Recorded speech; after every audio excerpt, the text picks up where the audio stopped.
And all new at 5:30, CBS6 continues our weekly Power and Politics segment.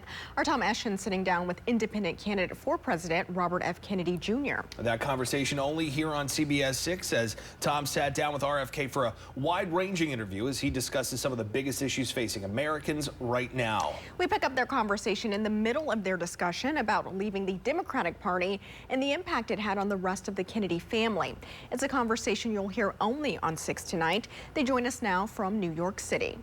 One of the things that came out of this, through some of the witness testimony, I thought was interesting is one of the witnesses talked about you and the relationship they had with you, and they said that you had changed in some ways, and some of the things you had said and kind of changed the relationship you had. Do you think you've changed over the past few decades, years, and those relationships have changed accordingly? Oh, I mean, those were people who were my original landlords, who were friends of mine, and who were distressed that I left the Democratic Party. But I don't feel like I changed. I feel like the Democratic Party has changed, that the Democratic Party, if you went down a list and checked a box for all of the issues and all of the priorities that my father believed in, that my uncle believed in, I would check every box. You mentioned the party changing over the course of the years and your views aligning with your uncle and father, but some members of your family have endorsed Joe Biden or Kamala Harris at this point. I guess, how do you explain, like, where in the family, I guess, would you explain that, and how did that make you feel at that point? Well, my family is pretty solidly ensconced in the DNC. So I think when I left the Democratic Party, that first of all, a lot of my family members worked for the Biden administration, and those, or they have arrangements with them as NGOs. And those were the family members that were most, I think, vociferous in opposing me. I have a lot of family members who are working for my campaign, who are very supportive of me. But I come from a family that, where we were raised, we were to debate each other, to differ with each other on different issues without hating each other. I love my family. I feel loved by them. And I understand, we had a 40-year friendship with Joe Biden. Joe Biden has a statue or a bust of my father behind him in the Oval Office. So, I understand why some of my family were troubled with the decisions that I made to oppose somebody who's been a friend for many years. You've spoken, I guess, a few times about skeletons in your closet. I think you posted about that today on X, if you will. You started your campaign with that. I'm wondering, of course, you've had the roadkill conversation with the bear. You've had other things come up. Why are your skeletons different than anybody else's at the end of the day, where you can talk about them so freely? When I said that, when I declared, I told the truth, which is that, I have not been sitting around thinking I'm going to run for president of the United States. I've lived a very, I would say, vivid life, and I'm not, I wouldn't run for Pope. Let me put it that way. But I'm running because I want to solve issues that I believe are existential. I believe our country's going off the rails, and that I have a very clear vision of what our country should look like. You have differing views on foreign policy depending on what's going on overseas. Ukraine, Russia war, you have Israel, Hamas.